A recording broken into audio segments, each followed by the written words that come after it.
नरेंद्र मोदी की बात गौर से सुनिए आपने। 24 से पहले मोदी नया एक्सपेरिमेंट कर रहे हैं। इस एक्सपेरिमेंट का नाम है नया भारत।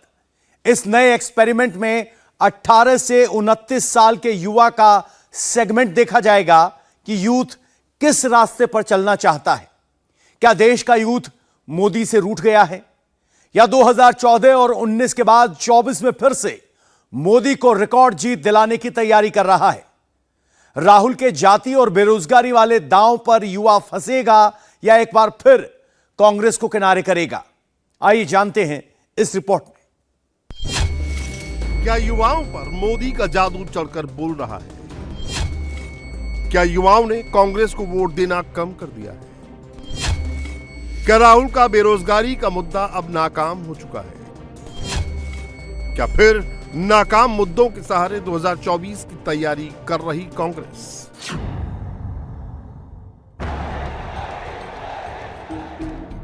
मोदी बूथ युवा सबसे मजबूत।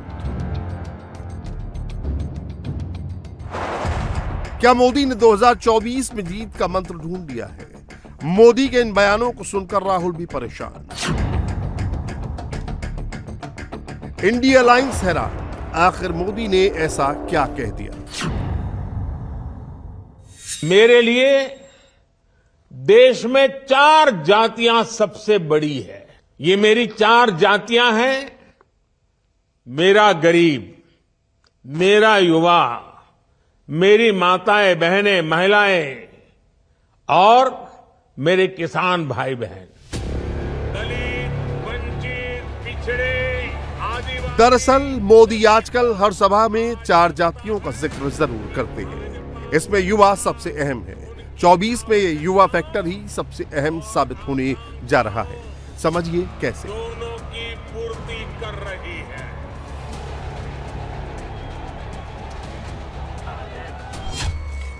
एसबीआई की एक रिपोर्ट के मुताबिक 2024 के चुनाव में project total voter turnout 68 crore रह सकता है। इन 68 करोड़ वोटर्स में से 49% यानी 33 करोड़ महिलाएं होंगी। रही बात युवाओं की, तो 2019 के चुनाव में 8 करोड़ फर्स्ट टाइम वोटर्स थे और अंदाजा लगाया जा रहा है कि 2024 में फर्स्ट टाइम यंग वोटर्स की संख्या 15 करोड़ से ज्यादा हो सकती है। राहुल और विपक्षी इंडी गठबंधन सिर्फ इतने से परेशान नहीं है। दरअसल 2004 के बाद से ये युवा बढ़ चढ़कर चुनाव में हिस्सा ले रहे हैं। 2004 के बाद से अब तक युवा वोटरों की भागीदारी 16% तक बढ़ चुकी है। 2004 के लोकसभा चुनाव में 18 से 25 साल के 52% युवाओं ने वोट किया, वहीं कुल 58% वोट पड़े। 2009 में 18 से 25 साल के 54% युवाओं ने वोट किया, जबकि कुल 58% वोट पड़े। 2014 में 18 से 25 साल के 68% युवाओं ने वोट किया, वहीं कुल 66% वोट पड़े। यानी ये संख्या कुल वोट पड़े से भी ज्यादा थी। 2019 में 18 से 25 साल के 67% युवाओं ने वोट किया, वहीं कुल 67% वोट पड़े। देखा जाए तो इसी वजह से कांग्रेस नेता राहुल गांधी हर वक्त नौजवान और बेरोजगारी का राग अलापते रहते हैं। उन्होंने 13 दिसंबर को संसद में सुरक्षा चूक मामले को भी इसी से जोड़ दिया।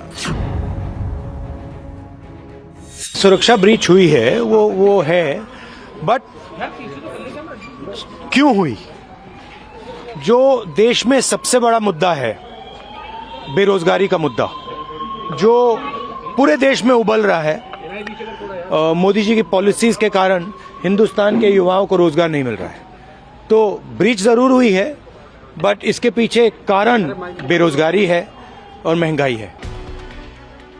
लेकिन क्या राहुल की बात जनता यानी इन नौजवानों तक पहुंच ही नहीं पा रही है, या जो ये नौजवान चाहते हैं राहुल उसे समझ नहीं पा रहे हैं? क्या अभी भी देश का यूथ राहुल गांधी को लेकर असमंजस में है? लोकसभा चुनाव के आंकड़े तो यही कहते हैं, आप खुद ही देख लीजिए। CSDS के पोस्ट पोल सर्वे के मुताबिक 1999 में 27% युवाओं ने कांग्रेस को, वहीं 26% युवाओं ने बीजेपी को वोट दिया था।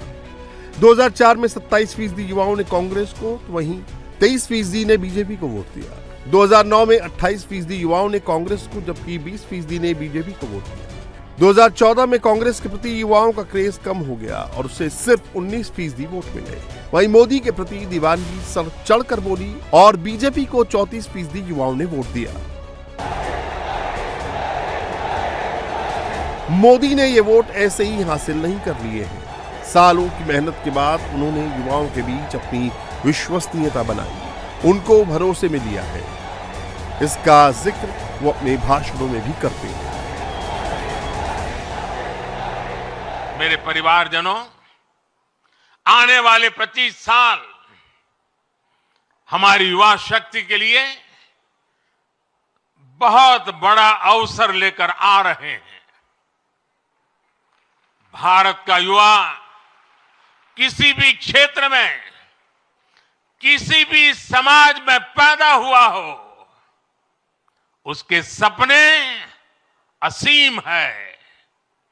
इन सपनों को पूरा करने के लिए सरकार के पास स्पष्ट रोड मैप है, स्पष्ट विजन है, स्पष्ट नीति है, नियत में कोई खोट नहीं है। 2014 में 36% फर्स्ट टाइम वोटर्स ने बीजेपी को वोट दिया था। 2019 में यह आंकड़ा 5% बढ़कर 41% हो गया। 18 से 22 साल के 51% यंग वोटर्स और 23 से 25 साल के 51% वोटर्स ने 19 में मोदी के नाम पर वोट दिया था। इसी तरह 2014 में 29% महिलाओं ने मोदी की पार्टी को चुना था, तो 2019 में यह आंकड़ा 7% बढ़कर 36% हो गया। इन आंकड़ों से ये तो पूरी तरह साफ है कि 2019 में युवाओं के बीच राहुल को लेकर नहीं, सबसे ज्यादा क्रेज मोदी को लेकर था। वहीं राहुल जो लगातार ओबीसी राग अलाप रहे हैं और जातिगत जनगणना का मुद्दा उठा रहे हैं, ये ऐसे ही एकाएक दिमाग में नहीं आ रहा है। ये ओबीसी समुदाय में मोदी की पॉपुलैरिटी का नतीजा है, क्योंकि समुदाय के युवाओं ने भी मोदी को झोला भर वोट दिया है। यानी मोदी का सबका साथ सबका विकास का नारा हिट है।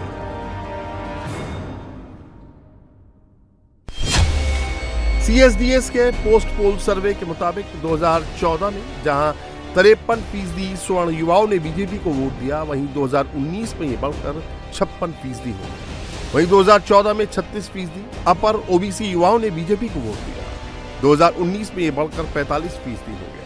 2014 में 44% लोअर ओबीसी युवाओं ने बीजेपी को वोट दिया, 2019 में यह बढ़कर 58% हो गया।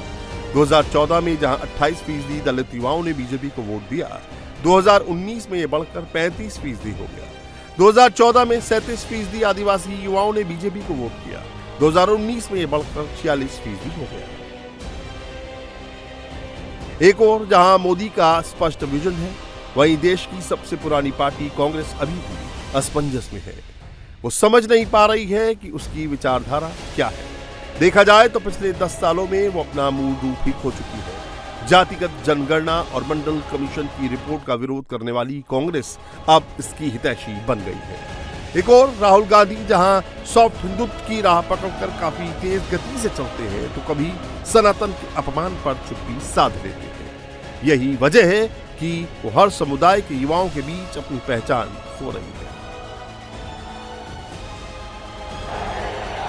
वहीं मोदी को सिर्फ सभी समुदाय के युवाओं का ही नहीं, बल्कि गांवों, कस्बों और शहरों के युवाओं ने भी भरपूर प्यार दिया। यही नहीं, मोदी को सिर्फ सभी समुदाय के युवाओं का ही नहीं, बल्कि गांवों, कस्बों और शहरों के युवाओं ने भी भरपूर प्यार दिया।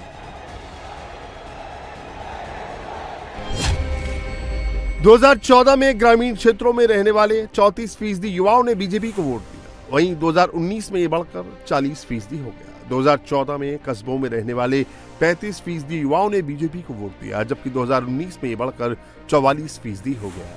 2014 में शहरों में रहने वाले 34% युवाओं ने बीजेपी को वोट दिया, वहीं 2019 में यह बढ़कर 38% हो गया। ना तो राहुल गांधी के पास, ना ही विपक्षी इंडी अलायंस के पास युवाओं के लिए कोई रोड मैप है। बस ये लोग जाति और बेरोजगारी चिल्ला रहे हैं। वहीं मोदी युवा से जुड़े रोड मैप को उनके सामने रख रहे हैं। प्रधानमंत्री नरेंद्र मोदी ने वीर बाल दिवस कार्यक्रम में बोलते हुए कहा कि देश आज देख रहा है कि जब युवा हित को प्राथमिकता मिलती है तो परिणाम कितने शानदार होते हैं। आज जब मैं भारत को तीसरे नंबर की अर्थव्यवस्था बनाने की बात करता हूं तो उसके सबसे बड़े लाभार्थी मेरे देश के युवा ही हैं। तीसरे नंबर की आर्थिक ताकत होने का मतलब है बेहतर स्वास्थ्य, बेहतर शिक्षा। तीसरे नंबर की आर्थिक ताकत होने का मतलब है अधिक अवसर, अधिक रोजगार। तीसरे नंबर की आर्थिक ताकत होने का मतलब है quality of life, quality of products. साल 2047 का विकसित भारत कैसा होगा, उस बड़े कैनवास पर बड़ी तस्वीर हमारे युवाओं को ही बनानी है। सरकार एक दोस्त के रूप में, एक साथी के रूप में आपके साथ मजबूती से खड़ी हुई है। विकसित भारत निर्माण के लिए युवाओं के सुझाव और उनके संकल्पों को जोड़ने के लिए एक राष्ट्रव्यापी अभियान चल रहा है। मैं सभी नौजवानों से MyGov पर विकसित भारत से जुड़े सुझाव साझा करने का फिर से आग्रह करूंगा। इन आंकड़ों से ये तो पूरी तरह साफ है कि 2019 में युवाओं के बीच राहुल को लेकर नहीं, सबसे ज्यादा क्रेज मोदी को लेकर था। तब से लेकर अब तक बहुत कुछ बदला है और आज का वोटर इस बात को लेकर निश्चिंत है कि मोदी है तो कुछ भी मुमकिन है।